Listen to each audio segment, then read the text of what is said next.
दोस्तों मैं हूं अनिल सामरिया। जय भारत ऑनलाइन क्लासेस पर आपका स्वागत है। दोस्तों आज अपन चर्चा करने जा रहे हैं राजस्थान जीके के बारे में, और राजस्थान जीके में भी आज अपन चर्चा करेंगे राजस्थान की कला संस्कृति के बारे में। किसके बारे में? राजस्थान की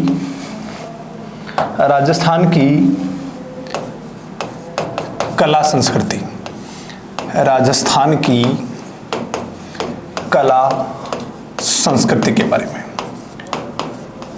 ठीक है दोस्तों, हिस्ट्री और कला संस्कृति दोनों की बात करें तो आपको याद रखना है हिस्ट्री का पोर्शन कम आता है और आजकल कला संस्कृति के क्वेश्चन ज्यादा आने लगे हैं। ठीक है, और इसमें भी कुछ गिने चुने टॉपिक ऐसे हैं जिनके एग्जाम में प्रश्न आते ही आते हैं। वो RSSMB और RPSC के बिल्कुल फेवरेट टॉपिकों में से एक है। उन्हीं में से अपन एक टॉपिक ले रहे हैं जिसका नाम है राजस्थान के त्योहार।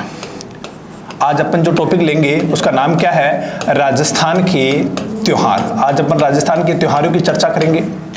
त्योहार क्या होता है आप सभी को पता है कि इसमें अपन ये कला संस्कृति से जुड़ा हुआ है। इसमें अपन देवी देवताओं को पूजा करते हैं, अपने इष्ट देवताओं को पूजते हैं, उसी के बारे में अपन आज पढ़ेंगे। देखिए पहले तो बात करते हैं त्योहार कहते किसे हैं। देखिए त्योहार के बारे में अपन कह सकते हैं अपने इष्ट देवी देवताओं को, इष्ट देवी देवताओं को समर्पित दिन, अपने इष्ट देवी देवताओं को समर्पित दिन क्या कहलाता है? तो आपको याद रखना है वो कहलाता है क्या? त्योहार कहलाता है। ठीक है दोस्तों, त्योहारों के बारे में एग्जाम में 90% चांस में एक पैटर्न का प्रश्न बनता है, और क्या बनता है? हिंदू त्योहार के बारे में बनता है, और पूछा जाता है कौन सा त्योहार कब बनाया जाता है। एक प्रश्न तो ये बनाया जैसे कि गणगौर कब बनाई जाती है, और ऑप्शन दे देंगे। या इसके अलावा पूछ दिया जाए कि एक तरफ तो 4 त्योहारों के नाम लिख दिए जाएंगे और एक तरफ चारों तारीखें लिख दी जाएगी और मिलान करने वाले, या फिर 4 त्योहार लिख दिए जाएंगे और उनको क्रमानुसार जमाइए, ये भी पूछा जाता है। तो घूम फिर के एक ही बात आती है कि त्योहार के बारे में 90% चांस में प्रश्न एक ही बनता है कि कौन सा त्योहार कब बनाया जाता है। आपको सबसे ज्यादा ये चीज ध्यान रखनी है, बाकी उनके बारे में जो अदर जानकारी होगी वो अपन थोड़ा थोड़ा करके देखेंगे। ठीक है, त्योहारों को जानने से पहले आपको याद रखना है कि ये त्योहार किन पर आधारित होता है? तो विक्रम संवत पर आधारित होते हैं। संवत होते हैं जो साल चलते हैं, उनके बारे में अपन चर्चा करते हैं। देखिए अगर बात करें अपने अंतरराष्ट्रीय वर्ष के बारे में, तो वर्तमान में कौन सा ईस्वी सन चल रहा है? तो आप कहोगे कि वर्तमान में ईस्वी सन चल रहा है 2020। वर्तमान में कौन सा ईस्वी सन चल रहा है? तो आप कहोगे कौन सा? 2020। अब सवाल ये उठता है क्या 2020 से पहले कोई साल नहीं था? तो था। ये अपन ने कहां से शुरुआत की? ईसा मसीह के जन्मदिन से, या ईसा मसीह के जन्म वाला जो साल था उसी के बाद से हमने काउंटिंग शुरू की, और वर्तमान में कौन सा साल चल रहा है? तो 2020 चल रहा है। देखिए कैसे किया? ईसा मसीह का जन्म हुआ,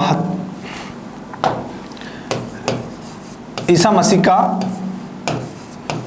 के जन्म वाला जो साल था, ईसा मसीह के जन्म वाला जो साल था उसी के बाद से अपन ने काउंट किया, और वर्तमान में कौन सा साल चल रहा है? 2020। इससे जो पूर्व के साल होते हैं ना, उन पूर्व के सालों को कहते हैं अपन ईसा पूर्व। जैसे कि 1000 ईसा पूर्व है, 2000 ईसा पूर्व है। जो ईसा मसीह के जन्म से भी पहले हैं उन सालों के पीछे क्या लगेगा? ईसा पूर्व। अब ये गिनती यहां से शुरू होगी, 1 2 3 4 जैसे 5। जैसे अगर अपन बात करें कि 5 ईसा पूर्व, अगर कोई घटना 5 ईसा पूर्व घटी हो तो वर्तमान के हिसाब से देखेंगे वो कितने साल पुरानी है। तो देखो ईसा मसीह के जन्म से तो कितने साल हो गए? 2020 प्लस 5 ये, तो टोटल कितना हो जाएगा? टोटल हो जाएगा कितना? 2025। यानी कि वो घटना कितने साल पुरानी हो गई? 2025 की। ठीक है, ईसा मसीह के जन्म के बाद वाले सालों को तो अपन कहते हैं ईस्वी सन, और ईसा मसीह के जन्म से पहले वाले सालों को अपन क्या कहते हैं? ईसा पूर्व कहते हैं। ठीक है, ये अपने अंतरराष्ट्रीय साल के बारे में देखा है। अब आपको क्या ध्यान रखना है, हमारे जो त्योहार होते हैं वो त्योहार कौन से संवत पर आधारित होते हैं? भारतीय संवत एक अलग प्रकार के संवत होते हैं, उन संवतों की अपन चर्चा करते हैं। एक संवत के बारे में जानते हैं, उस संवत का नाम है विक्रम संवत। संवत का नाम क्या है? विक्रम संवत। अब ये विक्रम संवत क्या है, इनके बारे में ध्यान रखना है। एक हमारे राजा हुआ करते थे, राजा विक्रमादित्य। राजा विक्रमादित्य ने इस संवत की शुरुआत की और शुरुआत कब की, तो आपको याद रखना है 57 ईसा पूर्व। राजा विक्रमादित्य ने इस संवत की शुरुआत कब की थी, तो याद रखना 57 ईसा पूर्व को इस संवत की क्या की शुरुआत। अब सवाल ये उठता है ईस्वी सन पहले शुरू हुआ या विक्रम संवत पहले हुआ, तो मैंने आपको क्या बोला, ईसा पूर्व।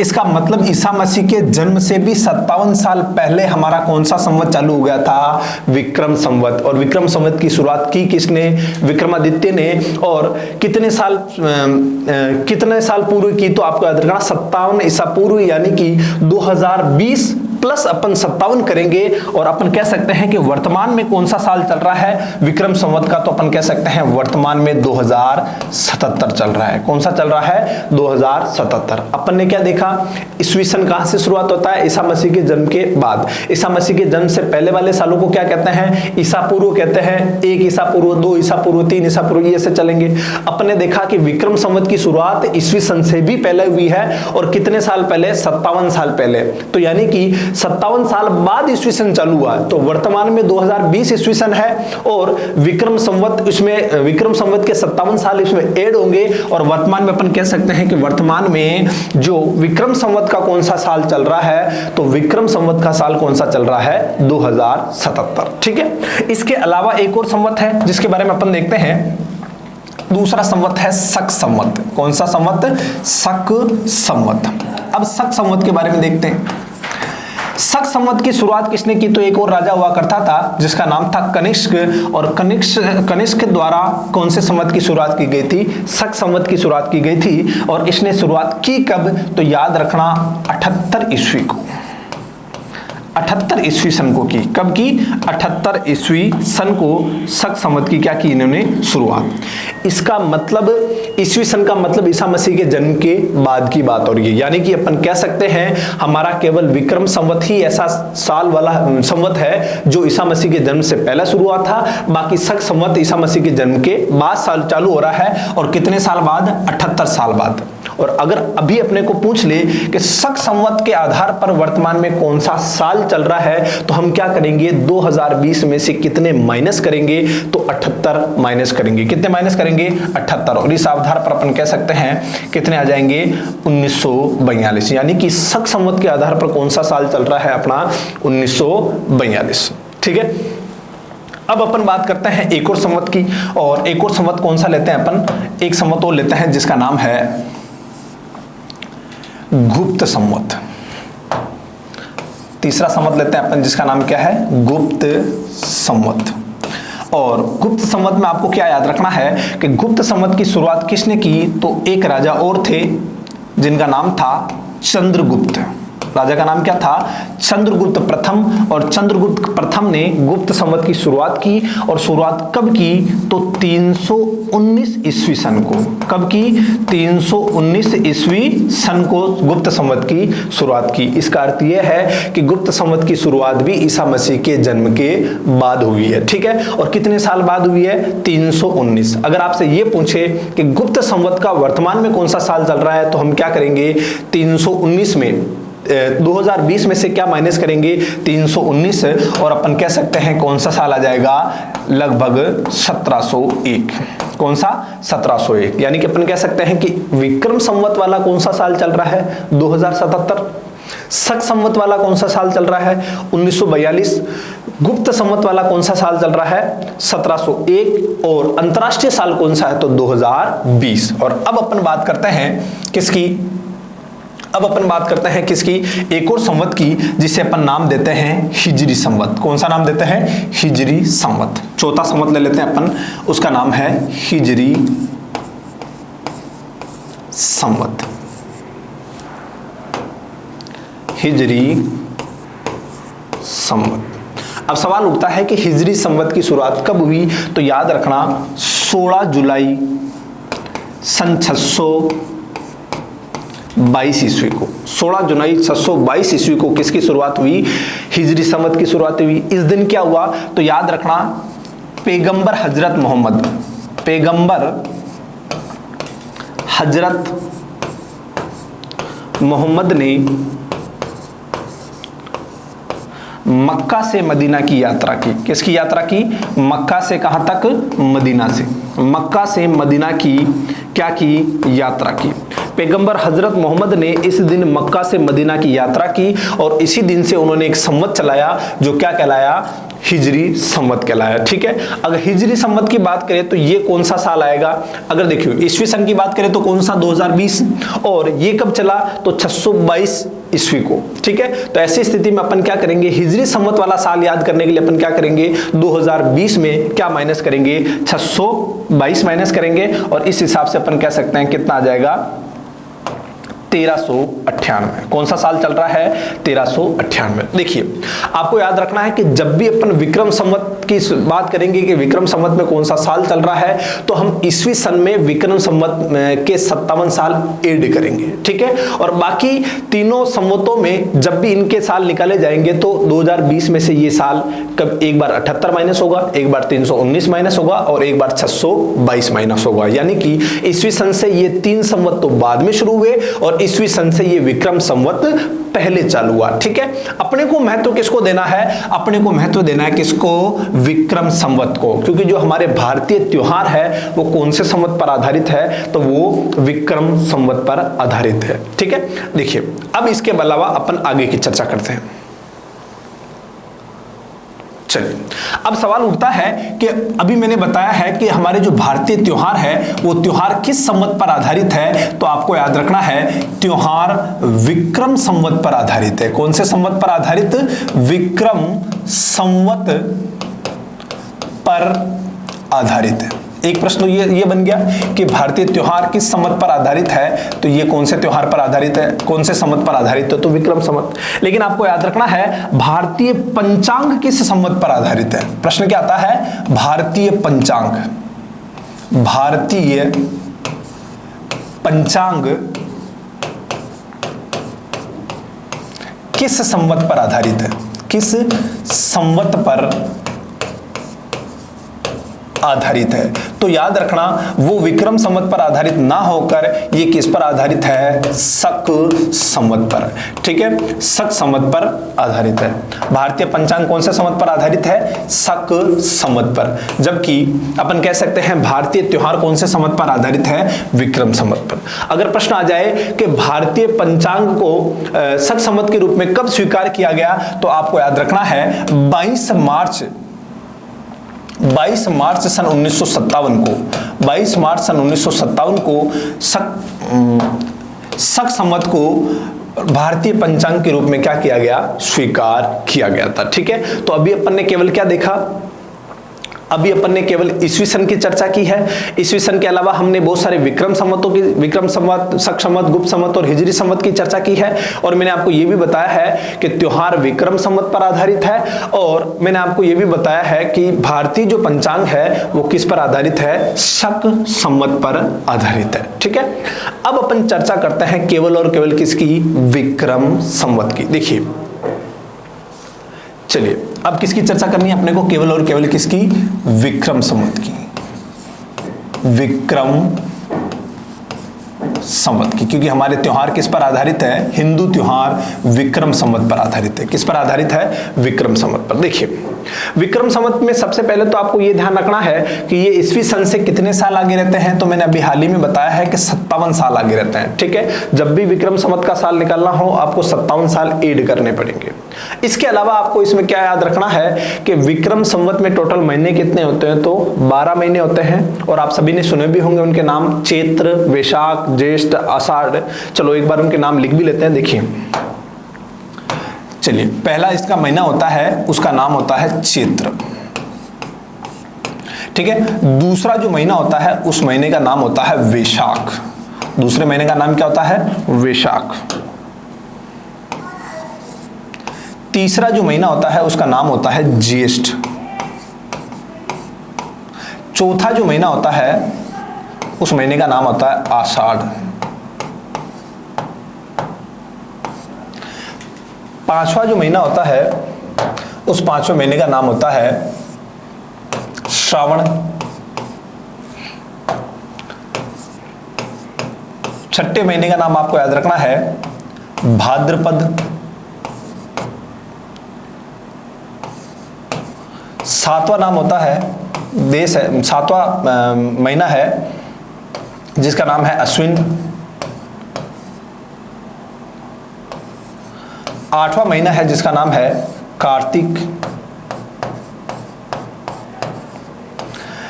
नौवां महीना है उसका नाम आपको याद रखना है, नौवां महीना, नौवें महीने का नाम है मार्गशीर्ष, मार्गशीर्ष। 10वां महीना है उसका नाम है पोष। 11वां महीना है उसका नाम है माघ और 12वां महीना है उसका नाम है फाल्गुन। कौन सा महीना है? फाल्गुन। ठीक है, यानी कि विक्रम संवत के जो 12 महीने हैं उनको आप 4-4 के टुकड़ों में याद कर सकते हो। बहुत सारों को तो याद हो जाता है, बहुत सारे अब कर लेना, कोई समस्या नहीं है। देखो कौन कौन से, चैत्र, वैशाख, ज्येष्ठ, आषाढ़, श्रावण, भाद्रपद, अश्विन, कार्तिक, मार्गशीर्ष, पोष, माघ और फाल्गुन। अब हमें यह देखना है कि ये जो चैत्र महीना है वो ईस्वी सन के किस महीने के साथ शुरू होता है। तो याद रखना है आपको, हमारा आधा मार्च होता ना 15 तारीख के बाद, आधा मार्च अपन कह सकते हैं। आधे मार्च से हमारा कौन सा महीना चालू होता है? आधे मार्च से महीना चालू होता है कौन सा? चैत्र, और आधे अप्रैल तक चलता है। कहां तक चलता है? आधे अप्रैल तक। आधे मार्च से आधे अप्रैल तक कौन सा चलता है? चैत्र महीना। अब इसी में साथ साथ ऐड होता जाएगा। देखिए आधे अप्रैल से कौन सा चलेगा?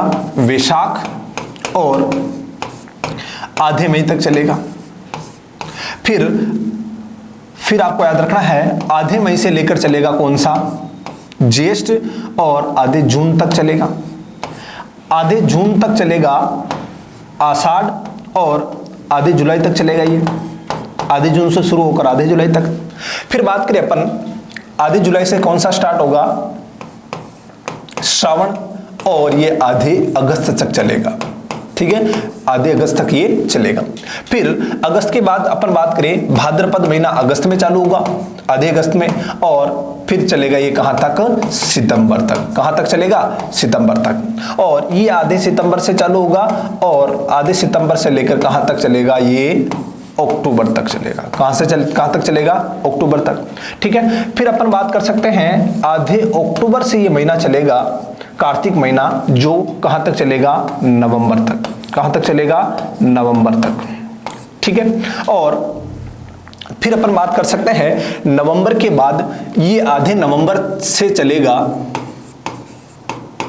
और ये चलेगा दिसंबर तक। कहां से कहां तक है? नवंबर से लेकर कहां तक चलेगा? दिसंबर। और ये दिसंबर से चलेगा, और दिसंबर से लेकर कहां तक चलेगा? जनवरी। और अपन आगे कह सकते हैं कि ये जनवरी से चलेगा, और कहां तक रहेगा? आधे फरवरी तक। और ये फरवरी से चलेगा, और कहां तक रहेगा? मार्च तक। आधे मार्च तक रहेगा, और आधे मार्च के बाद वापस कौन सा महीना चालू हो जाएगा? वापस महीना चालू हो जाएगा चैत्र महीना। ठीक है, तो अपन ने विक्रम संवत के 12 ही महीनों के बारे में देखा है, जिसमें एक का नाम है चैत्र, वैशाख, ज्येष्ठ, आषाढ़, श्रावण, भाद्रपद, अश्विन, कार्तिक, पोष, कार्तिक, मंगसर, पोष, माघ और फाल्गुन। ये 12 ही महीने होते हैं किसके?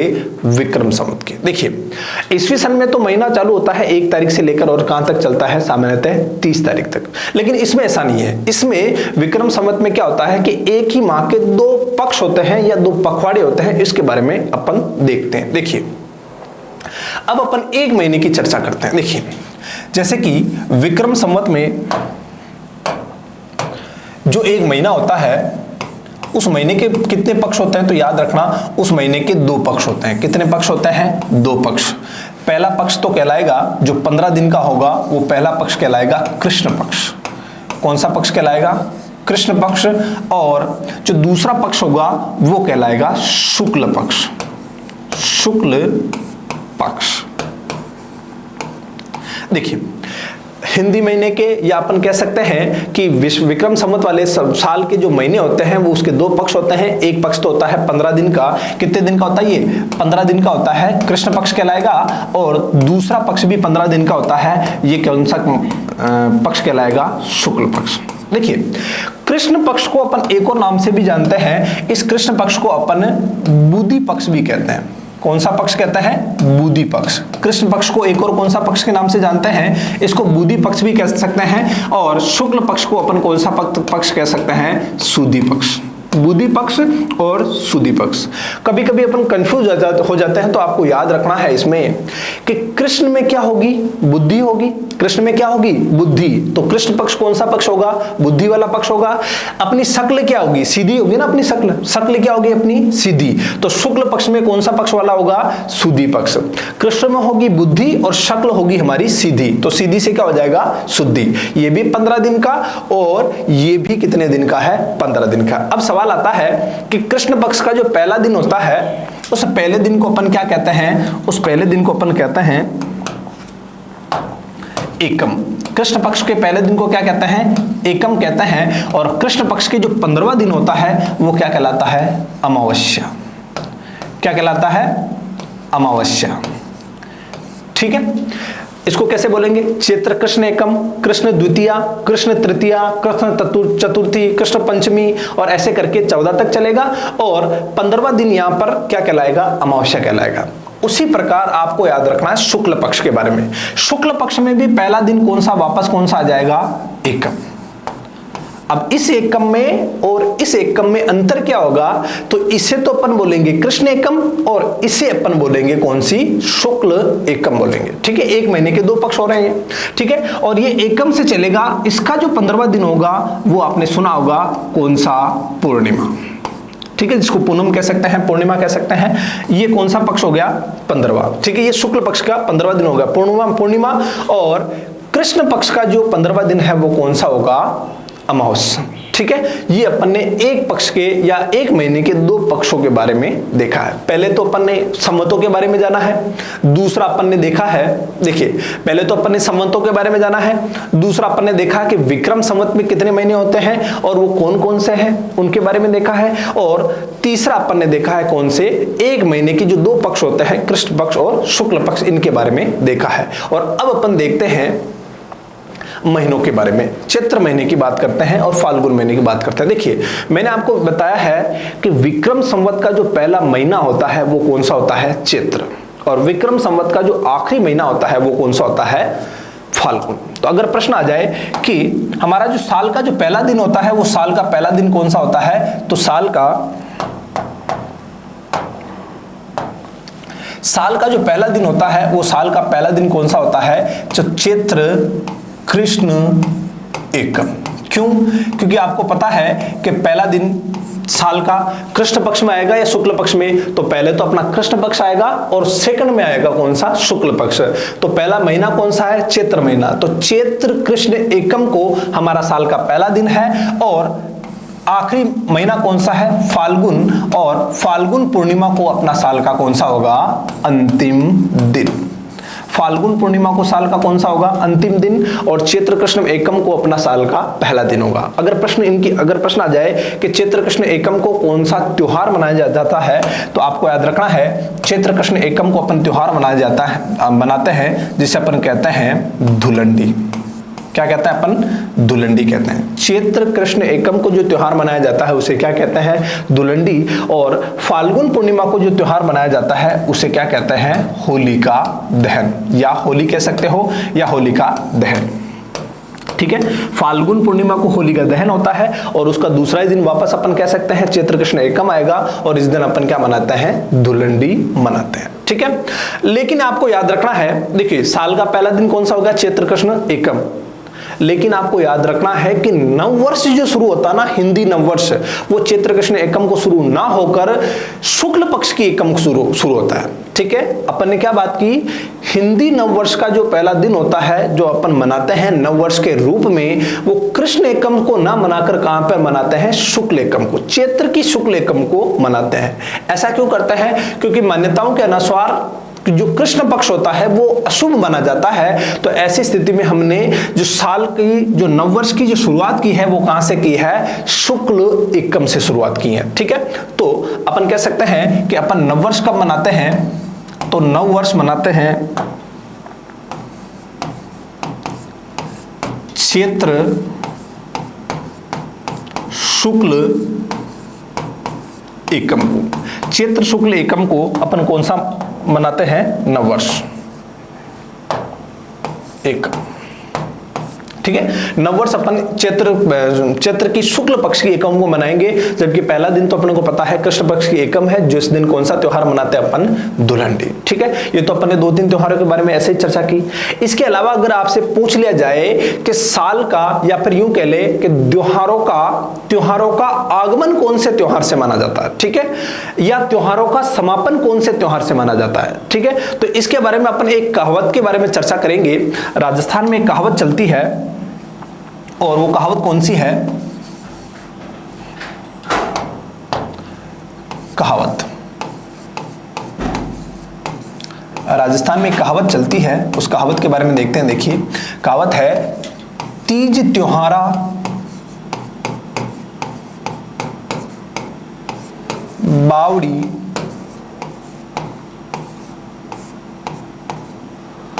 तीज त्योहारा बावड़ी ले डूबी गणगौर।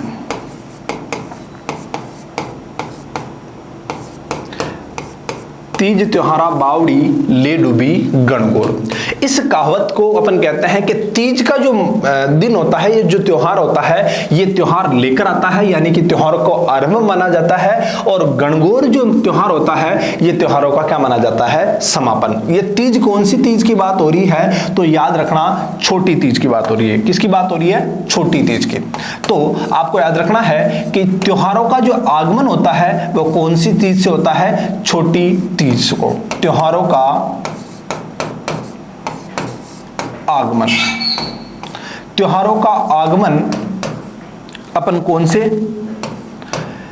त्योहार से मानते हैं? तो अपन कह सकते हैं छोटी तीज से मानते हैं। और त्योहारों का समापन कब से माना जाता है? त्योहारों का समापन माना जाता है गणगौर से। कहां से माना जाता है? कब से माना जाता है? गणगौर से, त्योहारों का समापन, ठीक है। तो अपन ने क्या देखा? विक्रम संवत का पहला दिन होता है चैत्र कृष्ण एकम, जिस दिन दुल्हनडी मनाई जाती है। इसका आखिरी दिन होता है फाल्गुन पूर्णिमा, जिस दिन होलिका दहन होता है। लेकिन नववर्ष अपन कृष्ण पक्ष से ना मनाकर कौन से मनाएंगे? शुक्ल पक्ष की एकम को मनाएंगे, ठीक है।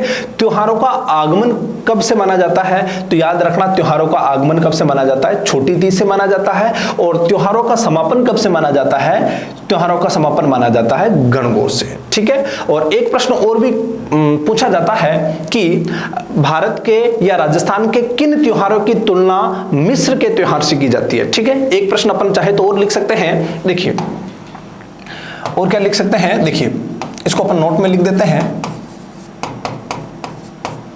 कि किन त्योहारों की तुलना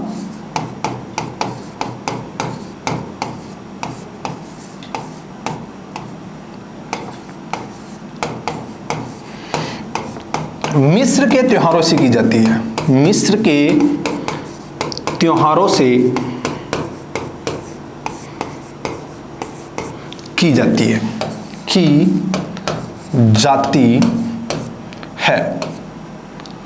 किन त्योहारों की तुलना मिस्र के त्योहारों की जाती है? तो वो त्योहार कौन से है? तीज और गणगौर। ये त्योहार कौन सा है? तीज और गणगौर। तीज व गणगौर की तुलना किससे की जाती है? तो आपको याद रखना, मिस्र के त्योहारों से इनकी तुलना की जाती है, ठीक है। एक प्रश्न और कंप्लीट हो गया। दोस्तों, अपन ने अभी क्या देखा? विक्रम संवत के बारे में। विक्रम संवत के अलावा अपन ने सारे बाकी के संवत के बारे में भी चर्चा की है। साथ ही साथ आपको याद रखना है, अपन ने कहावत के बारे में, त्योहारों का आगमन और त्योहारों का समापन कहां से माना जाता है, ये भी देखा है। और अपन ने ये भी देखा कि मिस्र के त्योहारों की तुलना किससे की जाती है? तो तीज और गणगौर से की जाती है, ठीक है। और अब अपन एक एक महीने के हिसाब से त्योहारों की चर्चा करेंगे। देखिए, अब एक एक महीने में सबसे पहले अपन महीना ले रहे हैं कौन सा? चैत्र महीना। कौन सा महीना? चैत्र माह। और अपन ने देख ही लिया है कि चैत्र माह अपने ईस्वी सन के कौन से साल से, महीने से चलता है? तो आधे मार्च से शुरू होता है और कहां तक चलता है? अप्रैल तक। कहां तक चलता है? अप्रैल तक। तो चलिए अब इसकी शुरुआत करते हैं। देखिए, चैत्र महीने के त्योहार याद करने के लिए अपन एक छोटी सी ट्रिक लिखेंगे और उन ट्रिक के माध्यम से अपन क्या करेंगे, त्योहारों को याद करने की और त्योहारों के तिथियां याद करने का प्रयास करेंगे। देखिए इसकी ट्रिक लिखते हैं। देखिए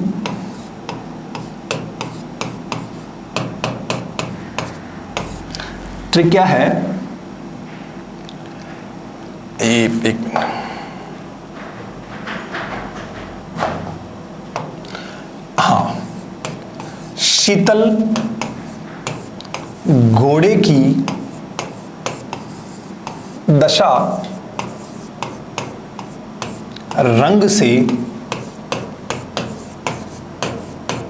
घनी खराब हो गई, घनी खराब हो गई, खराब हो गई। शीतल घोड़े की दशा रंग से घनी खराब हो गई। और इसके आगे लिखते हैं अशोक राम भक्त हनुमान को बुला के लाया, बुला के लाया। इस ट्रिक के हिसाब थोड़ी बड़ी है लेकिन आराम से याद हो सकती है, कोई समस्या नहीं है।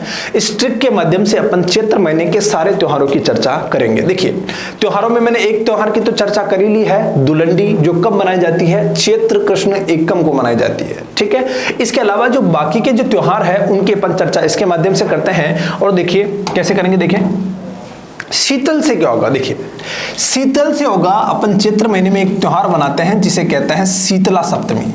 कौन सा त्योहार मनाते हैं, शीतला सप्तमी। शीतला सप्तमी का त्योहार कब मनाया जाता है, तो वो मनाया जाता है चैत्र कृष्ण सप्तमी के दिन। कब मनाया जाता है, चैत्र कृष्ण सप्तमी के दिन। आपको याद रखना है कि मारवाड़ में ये त्योहार अष्टमी के दिन मनाया जाता है, बाकी राजस्थान के सभी जगह कौन कब मनाया जाता है, सप्तमी के दिन मनाया जाता है, ठीक है। इसमें शीतला माता की पूजा की जाती है, ठीक है। अब इसके अलावा बात करें अपन घोड़े से कौन सा त्योहार बनेगा, तो आपको याद रखना है मारवाड़ में एक त्योहार मनाया जाता है और वो त्योहार कौन सा है, गुड़ला महोत्सव। कौन सा त्योहार है, गुड़ला महोत्सव। और गुड़ला महोत्सव कब से मनाते हैं अपन, चैत्र कृष्ण अष्टमी के दिन। सप्तमी के दिन तो शीतला सप्तमी मनाते हैं अपन, अष्टमी के दिन से ये गुड़ला महोत्सव शुरू होता है जो कि चलता है शुक्ल पक्ष की तीज के तहत, ठीक है। गुड़ला महोत्सव मारवाड़ में मनाया जाता है और घोड़े से बनेगा गुड़ला महोत्सव, और ये मनाया जाता है चैत्र कृष्ण पक्ष की अष्टमी से लेकर शुक्ल पक्ष की तृतीया तक ये त्योहार मनाया जाता है, ठीक है। फिर बात करें दशा की, देखिए इनकी अपन अलग अलग से भी चर्चा करेंगे, एक एक करके इनकी पूरी डिटेल भी जानेंगे। अभी सिर्फ अपन ट्रिक के माध्यम से क्या कर रहे हैं, चैत्र महीने की त्योहारों को याद करने का प्रयास कर रहे हैं। देखिए शीतल से होगा शीतला सप्तमी जो कि कब मनाई जाती है, सप्तमी के दिन। फिर बात करें घोड़े से क्या होगा, गुड़ला महोत्सव जो अष्टमी से लेकर शुक्ल तृतीया तक मनाई जाती है। 10 से क्या होगा, तो आप सभी जानते होंगे महिलाएं पूजती है कौन सी माता को, दशा माता को, और ये कब मनाई जाती है, चैत्र कृष्ण पक्ष की दशमी के दिन। देखिए अभी कृष्ण पक्ष की चर्चा कर रहा हूं मैं, शुक्ल पक्ष की नहीं कर रहा हूं। ये कब मनाया जाता है, चैत्र कृष्ण दशमी के दिन। फिर बात करें रंग से क्या होगा, तो रंग से एक और त्योहार होगा रंग तेरस। रंग से कौन सा त्योहार होगा, रंग तेरस। और ये नाम से स्पष्ट है कि तेरस का त्योहार कब आएगा, तो कृष्ण पक्ष की तेरस को, ठीक है। शीतला सप्तमी को मनाते हैं, गुड़ला महोत्सव अष्टमी से लेकर अगली तृतीया तक मनाते हैं, दशा माता का दशमी को, दशा से दशमी हो गया, ठीक है। और रंग तेरस कब मनाते हैं, तो तेरस को मनाते हैं। फिर अपन इसके बाद बात करें अपन से क्या होगा, या पहले अपन लेते हैं गणगौर। घनी से क्या बनेगा, तो आपको याद रखना गणगौर बनेगा। क्या होगा, गणगौर। गणगौर का त्योहार कब मनाया जाता है, तो ये मनाया जाता है शुक्ल पक्ष की तृतीया को। अब ये कौन सा पक्ष आ गया, शुक्ल पक्ष। शुक्ल पक्ष की तृतीया को कौन सा त्योहार मनाया जाता है, गणगौर का त्योहार मनाया जाता है, ठीक है। साथ ही साथ आपको ये बात और ध्यान रखनी है, से आपको एक और त्योहार के बारे में ध्यान रखना है, और वो त्योहार कौन सा है, सिंजारा। अब ये सिंजारा कब मनाया जाता है, तो चैत्र शुक्ल द्वितीया को मनाया जाता है, शुक्ल पक्ष की द्वितीया को मनाया जाता है। अब ये शुक्ल पक्ष की द्वितीया को सिंजारा त्योहार जो मनाया जाता है ये क्या है, इनके बारे में देखते हैं। दोस्तों राजस्थान में ये परंपरा रही है कि तीज और गणगौर के एक दिन पूर्व, क्या बात की अपन ने, तीज और गणगौर के एक दिन पूर्व पुत्रियों और पुत्र वधुओं के यहाँ पर कुछ उपहार भेजे जाते हैं, कुछ श्रृंगार की सामग्रियां भेजी जाती है उपहार स्वरूप। और वो जो त्योहार होता है वो क्या कहलाता है? सिंजारा। ये कब कब मनाया जाता है? तीज और गणगौर के एक दिन पूर्व। ये शुक्ल तृतीया को गणगौर है और इसके एक दिन पूर्व कौन सा त्योहार मनाया जाएगा? सिंजारा, जिसके तहत बेटियों और पुत्र बहुओं के यहाँ पर हम श्रृंगार और कुछ उपहार भेजते हैं। ये परंपरा सिंजारा कहलाती है। ठीक है, तो अपन ने अभी तक शीतला सप्तमी, गुड़ला महोत्सव, दशामाता, रंगतेरस, सिंजारा और गणगौर की चर्चा की है। अब थोड़ा इधर देखते हैं। देखिए, अब अशोक से एक त्योहार आपको याद आ रहा होगा, उस त्योहार का नाम है अशोकाष्टमी। कौन सा त्योहार है? अशोकाष्टमी। अशोकाष्टमी। अशोकाष्टमी, इसका मतलब यह है कि ये कब मनाया जाएगा? अष्टमी के दिन, नाम से स्पष्ट है। इसमें अशोक वृक्ष की पूजा की जाती है और ये शुक्ल पक्ष की अष्टमी के दिन मनाया जाता है। देखिए, ये लाइन मैंने खींच रखी है, इसका मतलब इससे पहले ये कृष्ण पक्ष चलेगा और इस लाइन के बाद कौन सा पक्ष चल रहा है? तो ये शुक्ल पक्ष। अशोकाष्टमी यानी कि कब मनाई जाएगी? अष्टमी के दिन। रामनवमी, राम से क्या बनेगा? राम नवमी बनेगा। और आप सभी को पता है कि राम नवमी के दिन प्रभु श्री राम का जन्मदिन है। और साथ ही साथ एक राजस्थान के लोक देवता और है बाबा जुझार जी, उनका भी क्या है? इस दिन जन्मदिन है। और नवमी से आपको याद रखना है कि कौन से दिन मनाई जाएगी? तो शुक्ल पक्ष की नवमी के दिन। अशोकाष्टमी से कौन सा त्योहार आ गया? अशोक से क्या बन गया? अशोकाष्टमी, जो कि शुक्ल अष्टमी को मनाया जाएगा। और राम से क्या बन गया? राम नवमी, जो कि कब? नवमी के दिन मनाया जाएगा। अब देखिए, ये भक्त रहने दो, इससे बनेगा अब हनुमान से। अब हनुमान से क्या होगा? हनुमान से बनेगा हनुमान जयंती। राम के भक्त है हनुमान, और हनुमान जयंती कब मनाई जाती है? तो याद रखना, हनुमान जयंती अपन मनाते हैं। हनुमान जयंती अपन मनाते हैं कब? तो याद रखना, चैत्र पूर्णिमा को। कब मनाते हैं? चैत्र पूर्णिमा को। चैत्र पूर्णिमा को कौन सा त्योहार मनाते हैं अपन? हनुमान जयंती मनाते हैं। साथ ही साथ आपको याद रखना है, संत पीपाजी, राजस्थान के एक और लोक देवता है संत पीपाजी। और संत पीपाजी का जन्मदिन भी कहाँ है? किसके साथ है? हनुमान जयंती के साथ है। और बाबा जुझार जी का जन्मदिन किनके साथ है? प्रभु श्री राम के जन्मदिन के साथ है। ठीक है, तो अपन ने इस ट्रिक के माध्यम से किसके त्योहारों की बात की है? चैत्र महीने के त्योहार की बात की है। और अब अपन क्या करेंगे? अब अपन इन त्योहारों की एक एक की चर्चा करेंगे। ठीक है, तो चलिए, अब चैत्र महीने के त्योहारों की अपन चर्चा कर रहे हैं। तो दोस्तों, अपन ने अभी इस ट्रिक के माध्यम से चैत्र महीने के सारे त्योहारों की चर्चा की है। अब अपन क्या करेंगे? एक एक त्योहार की चर्चा अलग से करेंगे और उनकी डिटेल्स अपन जानेंगे। ठीक है, सबसे पहले अपन बात करते हैं कृष्ण पक्ष की। चैत्र महीने का कौन से पक्ष की? कृष्ण पक्ष की। क्योंकि एक महीने में कितने पक्ष होते हैं? दो पक्ष। एक पक्ष तो होता है शुक्ल पक्ष और एक होता है कृष्ण पक्ष। पहला जो पक्ष होता है वो कौन सा होता है? कृष्ण पक्ष। मैंने आपको हाल ही में बताया है कि जो कृष्ण पक्ष की जो पहला तारीख होती है, जिसे अपन कहते हैं चैत्र कृष्ण एकम, और इस दिन अपन धुलंडी नामक त्योहार मनाते हैं। और ये धुलंडी नामक त्योहार रंगों का त्योहार होता है। आज अपन इसकी चर्चा करेंगे। देखिए, अब अपन कौन सा त्योहार ले रहे हैं? पहला त्योहार, और वो त्योहार है धुलंडी। धुलंडी। और धुलंडी कब मनाई जाती है? तो इसकी तारीख अपन लिखेंगे, चैत्र कृष्ण और कौन सा? एकम। चैत्र कृष्ण एकम को अपन कौन सा त्योहार मनाएंगे? अपन त्योहार मनाएंगे धुलंडी।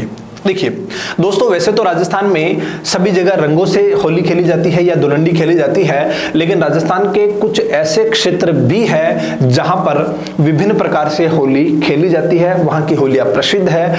आज अपन उन होलियों के बारे में भी चर्चा करेंगे। देखिए, अब देखते हैं अपन, सबसे पहले अपन देखते हैं भिनाई की। सबसे अपन देखते हैं भिनाई की कोड़ामार होली। भिनाई की कोड़ामार होली। भिनाई की कोड़ामार होली कहाँ की प्रसिद्ध है? तो आपको याद रखना है, अजमेर में प्रसिद्ध है। कहाँ की प्रसिद्ध है? अजमेर की कोडामार होली जो कि भिनाई में मनाई जाती है, यहाँ की प्रसिद्ध है। साथ ही साथ एक और होली मनाई जाती है जिसे अपन कह सकते हैं लठमार होली। कौन सी होली कह सकते हैं? लठमार होली।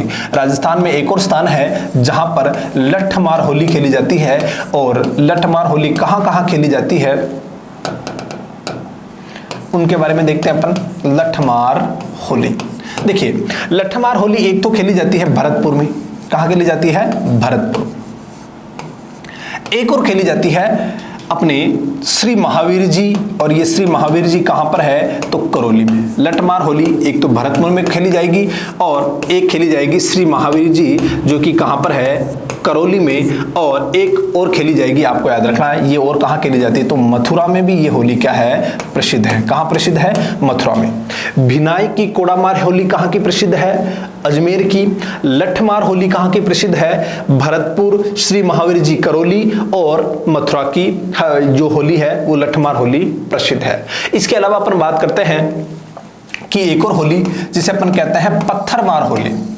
पत्थरमार होली कहां की प्रसिद्ध है? पत्थरमार होली। पत्थरमार होली कहां की प्रसिद्ध है? तो आपको याद रखना है पत्थरमार होली मारवाड़ में प्रसिद्ध है, और खासतौर पर अपन कह सकते हैं बाड़मेर और जोधपुर की।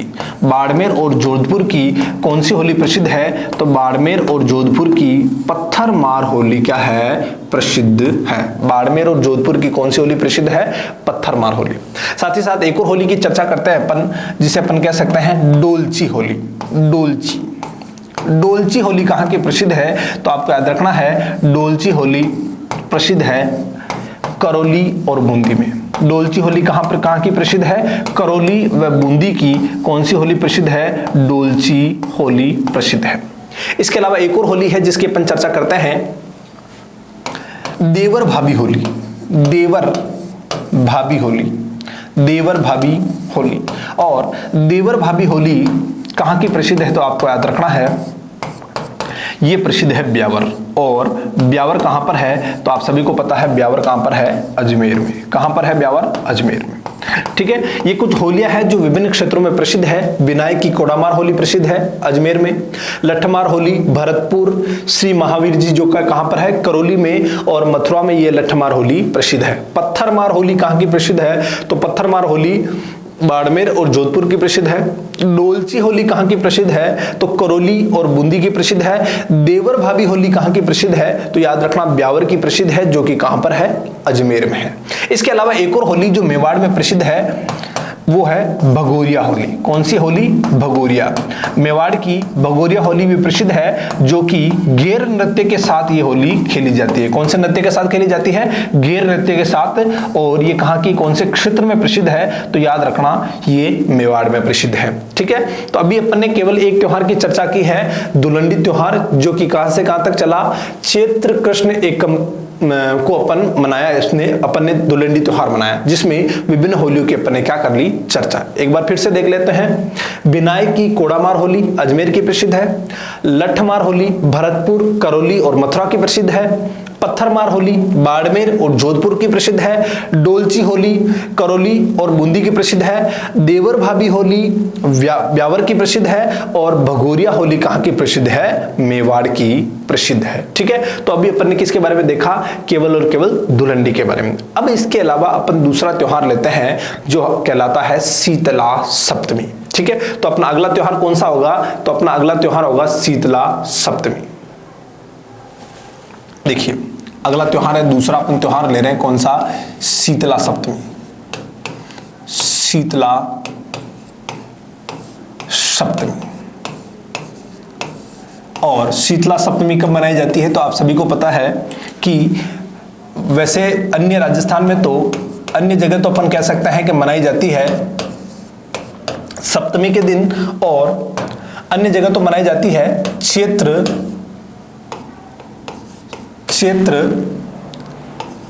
कृष्ण सप्तमी के दिन मनाते हैं। और मारवाड़ में ये कब मनाई जाती है? तो आपको याद रखना है मारवाड़ में ये मनाई जाती है कब?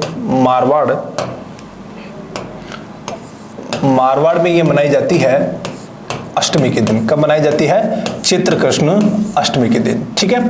तो शीतला सप्तमी अन्य राजस्थान में अन्य जगह तो चैत्र कृष्ण सप्तमी के दिन मनाते हैं और मारवाड़ में कब मनाते हैं तो अष्टमी के दिन ये त्योहार मनाते हैं।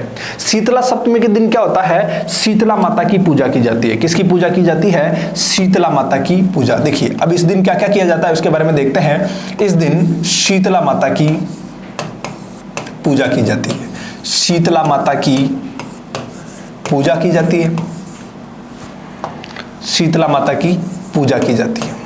दूसरी बात आपको ये ध्यान रखनी है कि जो शीतला माता का मंदिर है वो मंदिर कहां पर है, तो आपको याद रखना है कि शीतला माता का एक तो मंदिर है चाक्षु जोधपुर में। कहां पर है, चाक्षु कहां पर है, जोधपुर में, सॉरी जयपुर में।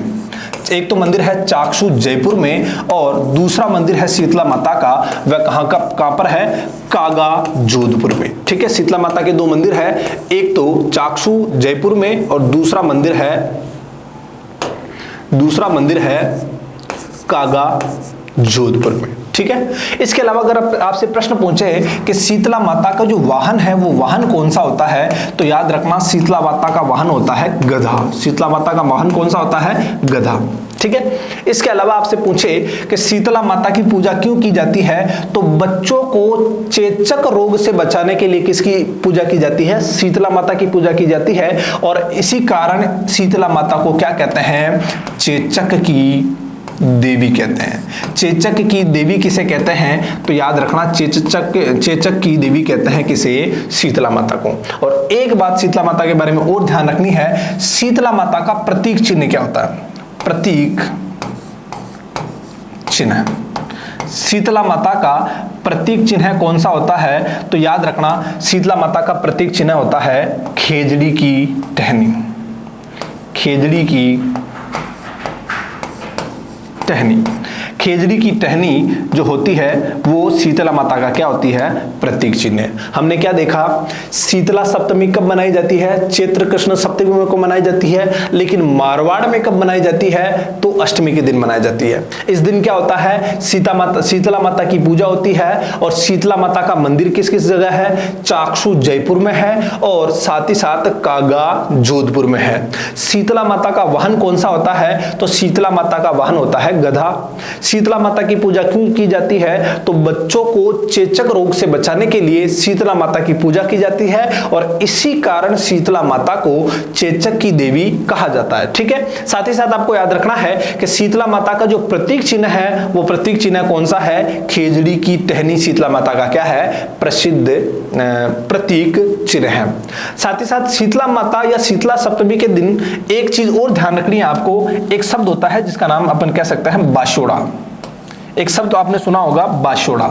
ये बाशोड़ा क्या होता है, तो आपको याद रखना है शीतला सप्तमी के दिन जो किया जाने वाला जो ठंडा भोजन होता है, शीतला सप्तमी के दिन किया जाने वाला ठंडा भोजन क्या कहलाता है, बाशोड़ा कहलाता है, ठीक है। इस दिन नए पकवान नहीं बनाए जाते हैं, इसके एक दिन पूर्व जो पकवान बनाए जाते हैं जो ठंडे हो जाते हैं वो दूसरे दिन खाते हैं और वो जो ठंडा भोजन होता है ना, जो वो भोजन क्या कहलाता है, बाशोड़ा कहलाता है, ठीक है। तो अपन ने किस किस की चर्चा कर ली, एक तो अपन ने होली की चर्चा की, दुलंडी की, जिसमें विभिन्न प्रकार की जो दुलंडियां प्रसिद्ध है वहां के बारे में चर्चा की। साथ ही साथ अपन ने किसकी चर्चा कर ली है, शीतला सप्तमी की। और अब अपन तीसरा त्योहार लेते हैं गुड़ला महोत्सव। कौन सा त्योहार लेते हैं, गुड़ला महोत्सव। ये हो गुड़ला महोत्सव।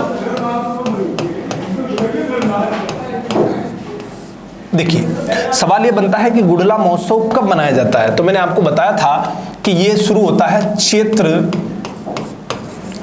कृष्ण अष्टमी से। सप्तमी के दिन तो शीतला सप्तमी मनाते हैं और चैत्र कृष्ण अष्टमी से शुरू होता है और अष्टमी के बाद शुक्ल तृतीया तक ये चलता है। चैत्र कृष्ण अष्टमी से लेकर शुक्ल तृतीया तक कौन सा त्योहार चलता है, गुड़ला महोत्सव। और ये स्पेशली कहाँ मनाया जाता है, तो इनके क्षेत्र के बारे में ध्यान रखना है। ये स्पेशली मनाया जाता है कहाँ पर, मारवाड़ में, और मारवाड़ में भी कहाँ पर, जोधपुर में। स्पेशली ये जोधपुर में मनाया जाता है, ठीक है। अब इसके अलावा प्रश्न ये बनता है कि गुड़ला महोत्सव क्यों प्रसिद्ध है या मारवाड़ में क्यों मनाया जाता है। देखिए बात है सन 1492 की। कब की बात है? 1492। इनके बारे में देखते हैं। सन 1492 में मारवाड़ के एक शासक हुए हैं, मारवाड़ के शासक हुए हैं। उन शासक का नाम था सातल देव। मारवाड़ के शासक का नाम क्या था? सातल देव। इन्हीं के समकालीन एक और व्यक्ति थे। 1492 में मारवाड़ के शासक हुआ करते थे सातल देव, और इन्हीं के समकालीन अजमेर के एक शासक हुआ करते थे जिनका नाम था मल्लू खां। अजमेर के शासक कौन हुआ करते थे? अजमेर के शासक हुआ करते थे, इनका नाम था मल्लू खां। मल्लू खां का एक सेनापति था। मल्लू खां का एक सेनापति था, और सेनापति का नाम क्या था? गुंडेल खां। मल्लू खां के सेनापति का नाम क्या था? गुंडेल खां। एक बार क्या हो रहा था कि मारवाड़ में 141 तीजनिया का मतलब होता है जो गणगौर का व्रत करती है, वो कहलाती है तीजनिया। ठीक है, 141 स्त्रियां कह सकते हैं, व्रत करने वाली स्त्रियां, तीजनिया मारवाड़ के क्षेत्र के बाहर एक माताजी के मंदिर में पूजा कर रही थी, और अचानक वहां से निकल रहा था कौन? गुंडेल खां। तो इन्होंने गुंडेल खां ने क्या देखा, क्या किया कि 141 तीजनियों को उठाकर ये ले गया। कौन ले गया? गुंडेल खां, जो कि किसका सेनापति था? मल्लू खां का सेनापति था। ये बात किसको पता चली? सातल देव को पता चली। सातल देव अपनी सेना को लेकर कहां चले? पिपाड़ नामक स्थान पर। कहां पर चले? पिपाड़ नामक स्थान पर, जहां पर गुंडेल खां मिला। और ऐसी स्थिति में सातल देव और गुंडेल खां के मध्य युद्ध हुआ, और सातल देव ने गुंडेल खां की क्या काट दी? गर्दन काट दी, और गर्दन काट कर कहां ले आए? मारवाड़ ले आए, यानी कि जोधपुर ले आए। और उनकी जो गर्दन थी वो पूरे मारवाड़ में घुमाई गई। ठीक है, और उसी गुंडेल खां की गर्दन की याद में, या यूं कह सकते हैं गुंडेल खां की मृत्यु पर, हमने कौन सा त्योहार मनाना प्रारंभ किया? गुड़ला महोत्सव मनाना प्रारंभ किया। क्या हुआ? 1492 में मारवाड़ के शासक सातल देव थे। इन्हीं के समकालीन अजमेर के शासक थे मल्लू खां, जिनका सेनापति था गुंडेल खां। इन्होंने मारवाड़ की 141 स्त्रियों को उठा लिया था, 141 तीजनियों को उठा लिया था। तो ऐसी स्थिति में सातल देव ने इनकी गर्दन काटी, और गर्दन काटकर पूरे मारवाड़ में घुमाई। और उसी दिन से कौन सा त्योहार मनाया जाता है? गुड़ला महोत्सव मनाया जाता है। ठीक है, और इस गुड़ला महोत्सव में स्त्रियां क्या करती है? देखिए, गुड़ला महोत्सव में स्त्रियां क्या करती है? स्त्रियां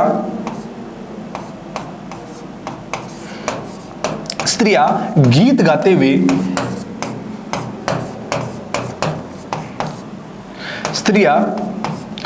गाते हुए कुम्हार के घर जाती है। कुम्हार के घर जाती है,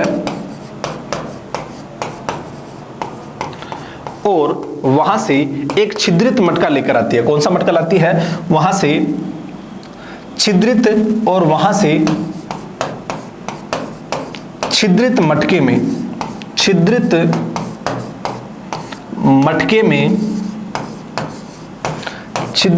में क्या करती है?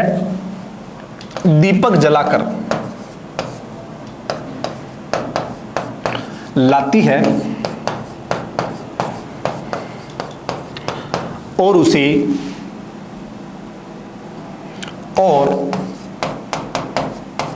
उसे तालाब में विसर्जित कर देती है। क्या कर देती है? विसर्जित करती है। ठीक है, तो गुड़ला महोत्सव जब मनाया जाता है तो इस दिन क्या होता है? स्त्रियां गीत गाते हुए कुम्हार के घर जाती है, और कुम्हार के घर एक छिद्रित मटका होता है। जैसे कि ये मटका है, यहां से चारों ओर छेद कर दिए जाएंगे, और इसके बीच में क्या बना दिया जाएगा? दीपक जला दिया जाएगा, और इस छिद्रित मटके को लेकर कहां विसर्जित कर देती है? तालाब में विसर्जित कर देती है। और इस प्रकार ये कौन सा त्योहार मनाया जाता है? गुड़ला महोत्सव मनाया जाता है। ठीक है, और गुड़ला महोत्सव में एक बात आपको और ध्यान रखनी है कि गुड़ला महोत्सव के जो आखिरी दिन होता है, आखिरी दिन मारवाड़ में क्या लगता है? मेला। ठीक है, तो गुड़ला महोत्सव के समय मेला भरता है, और वो मेला कब लगता है? इस महोत्सव के आखिरी दिन, यानी कि चैत्र शुक्ल तृतीया को कौन सा मेला लगता है? गुड़ला महोत्सव का मेला लगता है। देखिए, गुड़ला महोत्सव का मेला। ठीक है। तो अपन ने किसके बारे में देखा, अभी अपन ने देखा है किसके बारे में, गुड़ला महोत्सव के बारे में, जो कि चैत्र कृष्ण अष्टमी से लेकर शुक्ल तृतीया को मनाया जाता है। ये मारवाड़ क्षेत्र का प्रसिद्ध है। गुंडेलखा की याद में मनाया जाता है, जिसने 141 त्रिजनियों को उठा लिया था और इसकी गर्दन को फिर हमने क्या किया, पूरे मारवाड़ में घुमाया, ठीक है। इस दिन स्त्रियां गीत गाते हुए कुम्हार के घर जाती है और कुम्हार के घर जाने के बाद वहां पर एक छिद्रित मटका होता है, उसमें दीपक जलाती है और उस दीपक को उठाकर, उस मटके को उठाकर कहां विसर्जित करती है, तालाब में विसर्जित करती है। और यहां पर मेला भी बढ़ता है, गुड़ला महोत्सव में मेला भी बढ़ता है और मेला आखिरी दिन बढ़ता है, चैत्र शुक्ल तृतीया को क्या बढ़ता है, मेला, ठीक है। तो ये अपन ने किसकी बात कर ली है, गुड़ला महोत्सव की बात कर ली है। अब अपन बात करते हैं दो त्योहारों के बारे में और बात करते हैं। अब आता है चौथा त्योहार, और वो त्योहार कौन सा है, तो आपको याद रखना है दशामाता। एक त्योहार कौन सा है, दशामाता। और एक त्योहार की ओर चर्चा करेंगे जिसका नाम है रंगतेरस। रंगतेरस, एक तो है दशामाता और दूसरा कौन सा है, रंगतेरस। दशामाता की क्या बात करनी है, आपको याद रखना है ये कब मनाया जाता है, तो अपन कह सकते हैं चैत्र कृष्ण दशमी के दिन। चैत्र कृष्ण दशमी के दिन कौन सा त्योहार मनाते हैं, तो चैत्र कृष्ण दशमी के दिन अपन दशामाता मनाते हैं, दशामाता त्योहार मनाते हैं। होली के 10 दिन तक महिलाएं व्रत करती है और 10वें दिन दशामाता की क्या करती है, पूजा करती है, ठीक है। और साथ ही साथ इसके आपको यह भी ध्यान रखना है कि रंगतेरस कब मनाते हैं, तो याद रखना रंगतेरस मनाते हैं चैत्र कृष्ण तेरस को। रंगतेरस कब मनाते हैं अपन, चैत्र कृष्ण तेरस को, ठीक है। तो ये अपन ने शुक्ल पक्ष के, कृष्ण पक्ष के 5 त्योहारों के बारे में चर्चा कर ली है। और अब अपन बात कर रहे हैं कि कौन से पक्ष की, शुक्ल पक्ष की बात करेंगे। कौन से पक्ष की बात करेंगे अपन, शुक्ल पक्ष की। देखिए अब बात करते हैं अपन शुक्ल पक्ष की।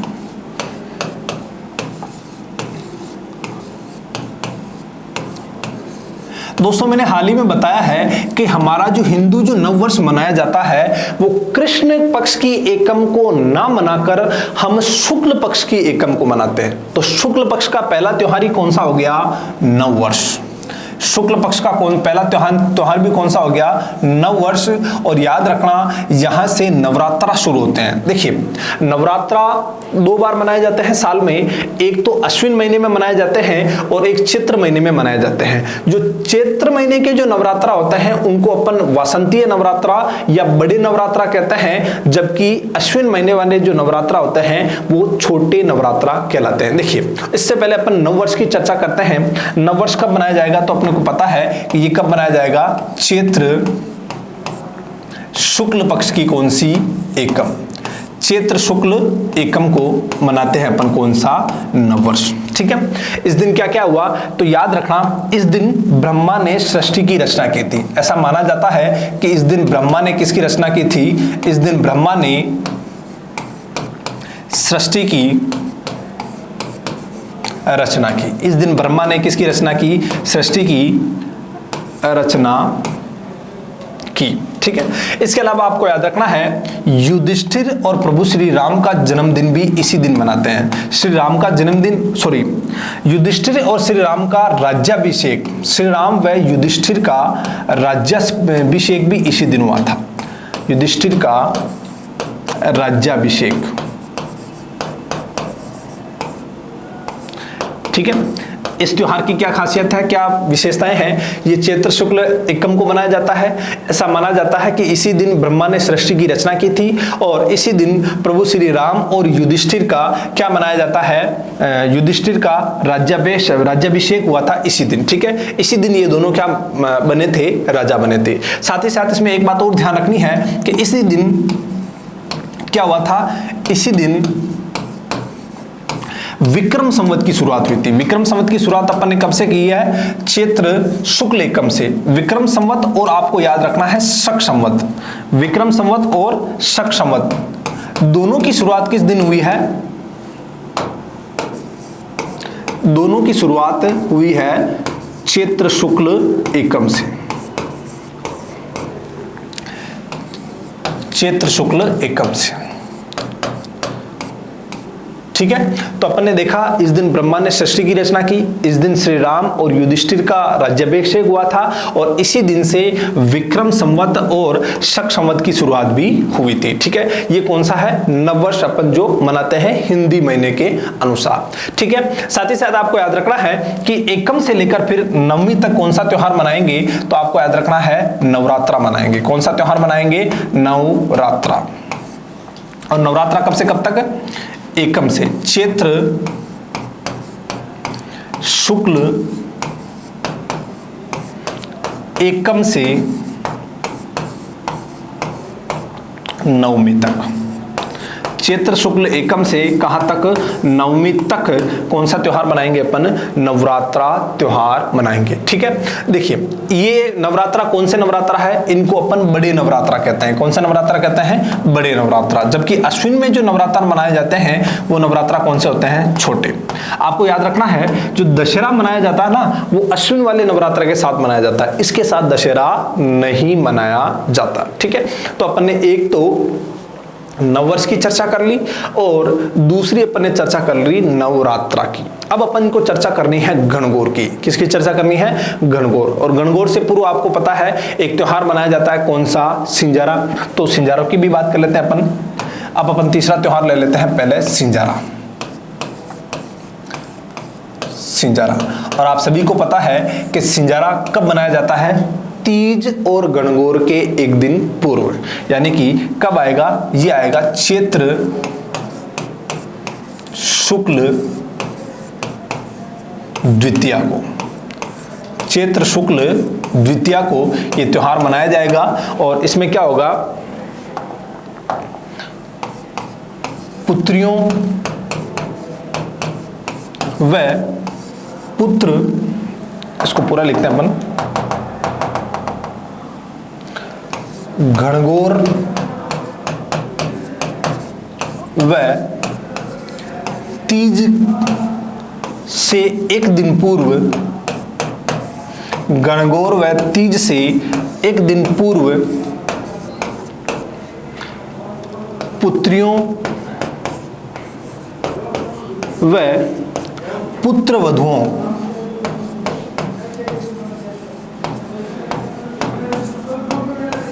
के यहां श्रृंगार सामग्री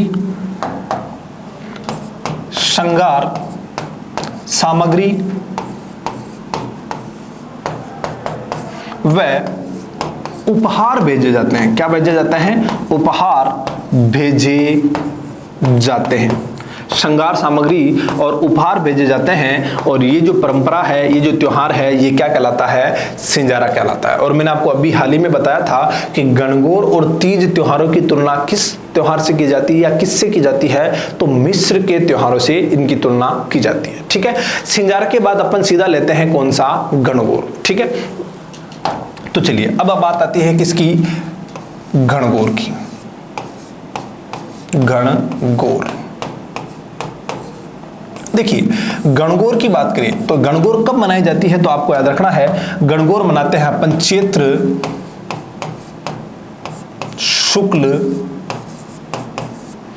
तृतीया को। अब यहां गौर करना, देखिए सबसे पहले आता है कि हम गणगौर कब मनाते हैं? तो हम गणगौर मनाते हैं चैत्र शुक्ल तृतीया को। लेकिन सवाल यह बनता है कि जैसलमेर में गणगौर कब मनाई जाती है? तो जैसलमेर में गणगौर मनाई जाती है चैत्र शुक्ल, जैसलमेर, अपन किसकी बात कर रहे हैं? जैसलमेर में गणगौर कब मनाई जाती है? तो जैसलमेर में गणगौर मनाई जाती है चैत्र शुक्ल चतुर्थी को।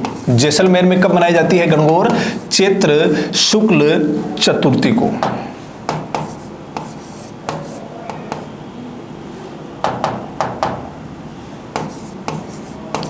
जैसलमेर में चतुर्थी को मनाते हैं। बाकी सभी जगह गणगौर कहां कब मनाते हैं? तृतीया को।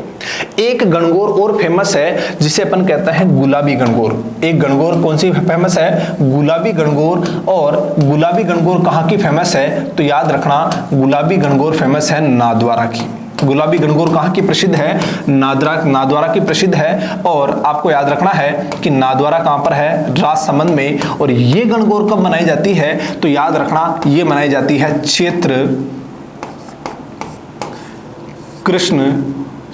शुक्ल चैत्र शुक्ल पंचमी के दिन। ये गणगौर कब मनाई जाती है?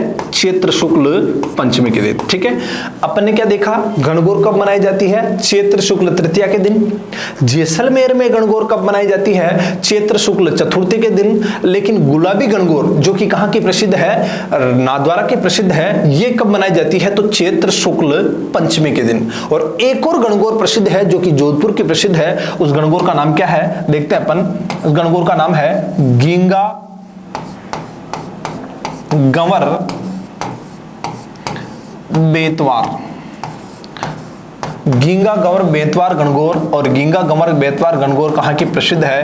तो याद रखना, ये प्रसिद्ध है कहां की? जोधपुर की। कहां की प्रसिद्ध है? जोधपुर की। और आपको याद रखना है कि ये कब मनाई जाती है? तो ये चैत्र महीने में ना मनाकर ये कब मनाई जाती है? वैशाख कृष्ण तृतीया। वैशाख कृष्ण तृतीया। देखिए, गणगौर के बारे में अपन ने 4 बातें जानी है कि गणगौर कब मनाई जाती है? चैत्र शुक्ल तृतीया को। जैसलमेर में कब मनाई जाती है? चैत्र शुक्ल चतुर्थी को।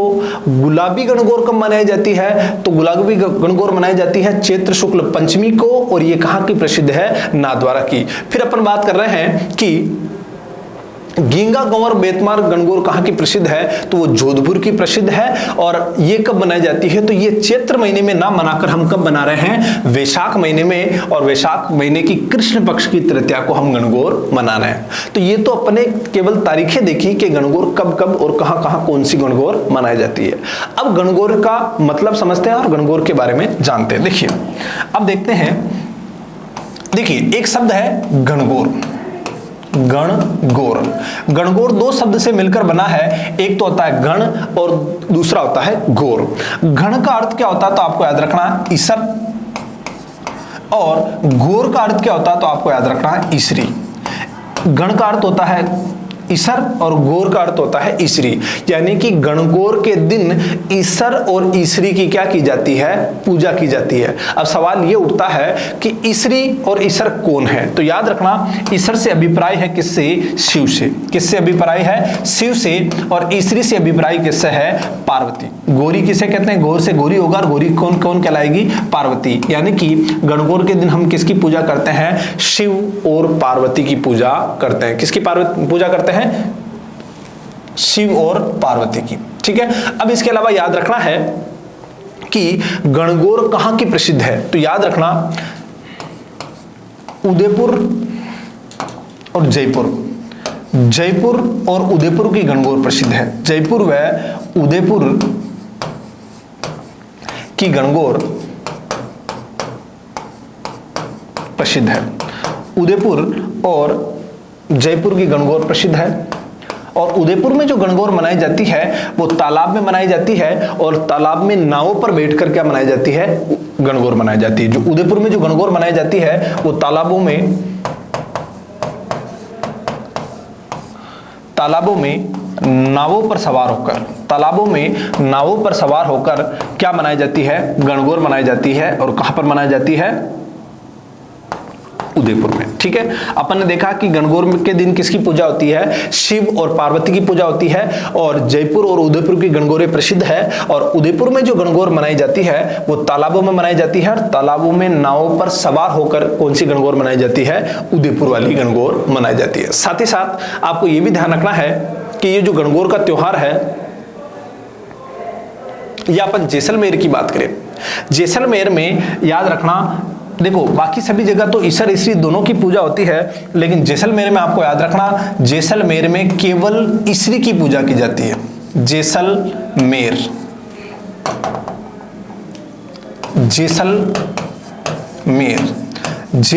में केवल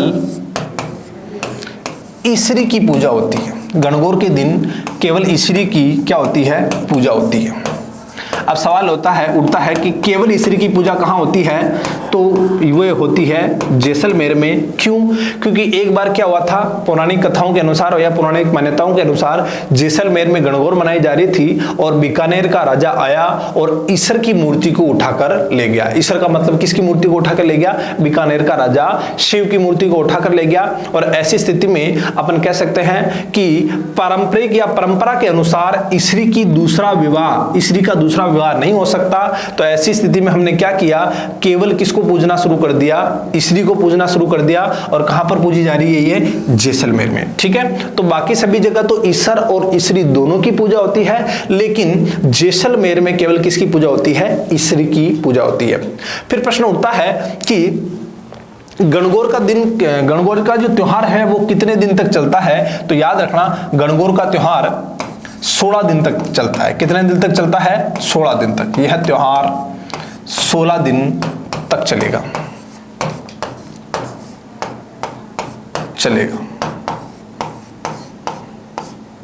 ठीक है, गणगौर का त्योहार को कितने दिन तक चलेगा? 16 दिन तक चलेगा। और 16वें दिन को या अंतिम दिन को अपन क्या कहेंगे? 16वें या अंतिम दिन को।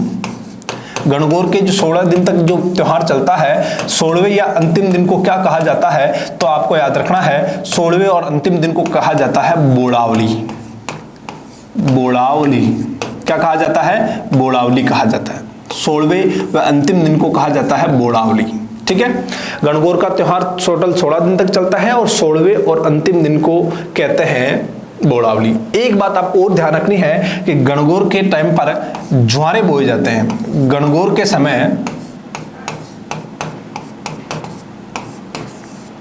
बोए जाने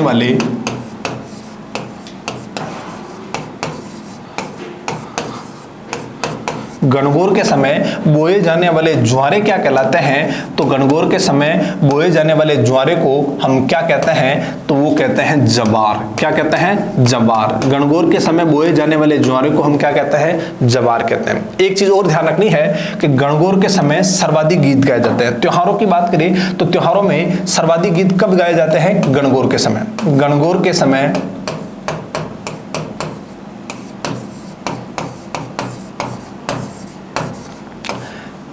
सर्वाधिक गीत गाए जाते हैं।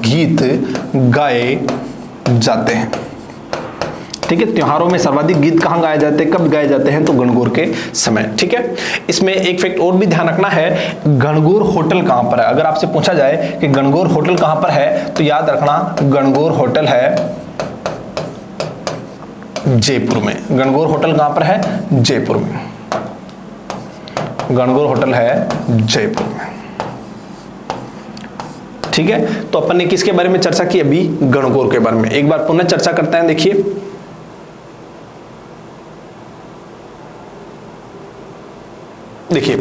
अपन ने देखा कि सामान्यतः सारी जगह गणगौर कब मनाई जाती है? तो वो मनाई जाती है चैत्र शुक्ल तृतीया को। फिर अपन ने देखा कि जैसलमेर में कब गणगौर मनाई जाती है? तो जैसलमेर में गणगौर मनाई जाती है चैत्र शुक्ल चतुर्थी को। और याद रखना कि जैसलमेर में केवल ईश्वरी की पूजा होती है। फिर अपन ने देखा कि गुलाबी गणगौर कहाँ की प्रसिद्ध है? तो गुलाबी गणगौर प्रसिद्ध है कहाँ की?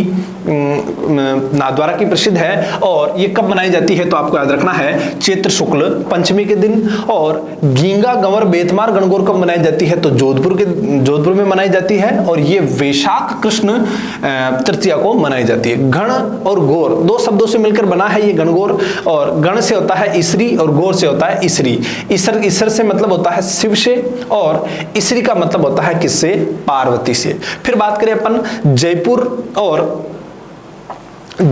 उदयपुर की गणगौर प्रसिद्ध है। और उदयपुर में तालाबों में नावों पर सवार होकर गणगौर मनाई जाती है। फिर अपन ने देखा कि जैसलमेर में केवल ईश्वरी की पूजा होती है, क्योंकि ईश्वर को बीकानेर के महाराजा उठाकर ले गए थे। ठीक है, फिर बात करें ये गणगौर जो त्योहार होता है ये कितने दिन तक चलता है, तो ये 16 दिन तक चलता है और 16वें दिन को हम क्या कहते हैं, 16वें दिन को कहते हैं बोड़ावड़ी। ठीक है, और अपन ने देखा कि गणगौर में जो बोए जाने वाले जो ज्वारे होते हैं वो ज्वारे क्या कहलाते हैं, जवार कहलाते हैं। साथ ही साथ गणगौर में सर्वाधिक गीत गाए जाते हैं। और लास्ट अपन ने देखा कि इसके बारे में गणगौर होटल कहां पर है, तो गणगौर होटल है जयपुर में।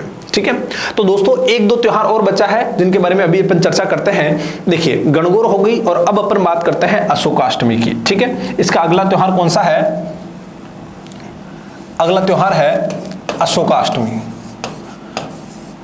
अशोकाष्टमी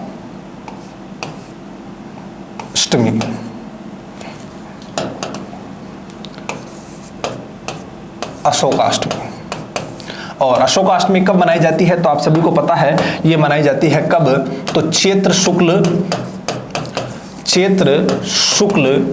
अष्टमी के दिन मनाई जाती है। और इस दिन किसकी पूजा होती है, तो इस दिन मैंने आपको बताया था अशोक वृक्ष की पूजा होती है। किसकी पूजा होती है, अशोक वृक्ष की पूजा।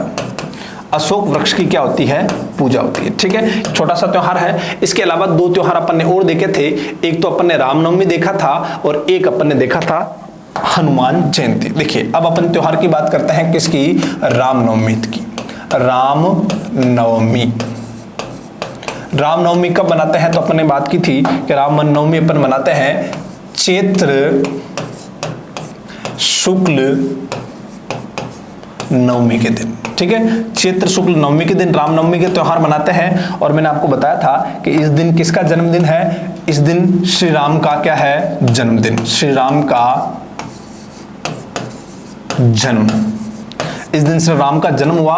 और राजस्थान के एक लोक देवता है जिसका नाम है बाबा जुझार जी।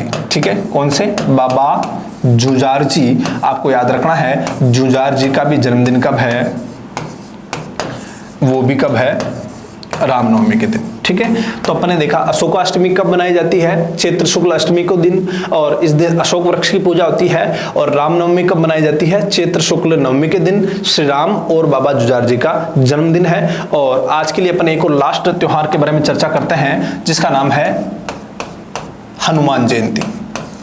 हनुमान जयंती, हनुमान जयंती कब मनाई जाती है, तो याद रखना अपन ने चर्चा की है कि हनुमान जयंती मनाई जाती है कब, चैत्र पूर्णिमा। चैत्र पूर्णिमा के दिन कौन सा त्योहार मनाया जाता है, हनुमान जयंती। और इस दिन किनका जन्म हुआ था, हनुमान जी का। किसका जन्म हुआ था, हनुमान जी का जन्म, हनुमान जी का जन्म हुआ था। और साथ ही साथ आपको याद रखना है इस दिन संत पीपा जी का भी जन्मदिन है। किसका, संत पीपा जी का जन्म। इस दिन संत पीपा जी का भी जन्म हुआ और इस दिन हनुमान जी का भी क्या हुआ था, जन्म हुआ था। ठीक है, तो दोस्तों आज अपन ने त्योहारों की शुरुआत की है और अपन ने एक चैत्र महीने के त्योहारों की चर्चा की है। दोस्तों ऐसे ही आप जुड़े रहिए। अगर वीडियो अच्छा लगे तो चैनल को सब्सक्राइब करें, वीडियो को लाइक करें और अधिक से अधिक शेयर करें और इसी तरह हमें आप मोटिवेट करते रहे। ठीक है, तो दोस्तों आज के लिए इतना ही, बाकी की चर्चाएं अपन नेक्स्ट वीडियो में करेंगे। धन्यवाद।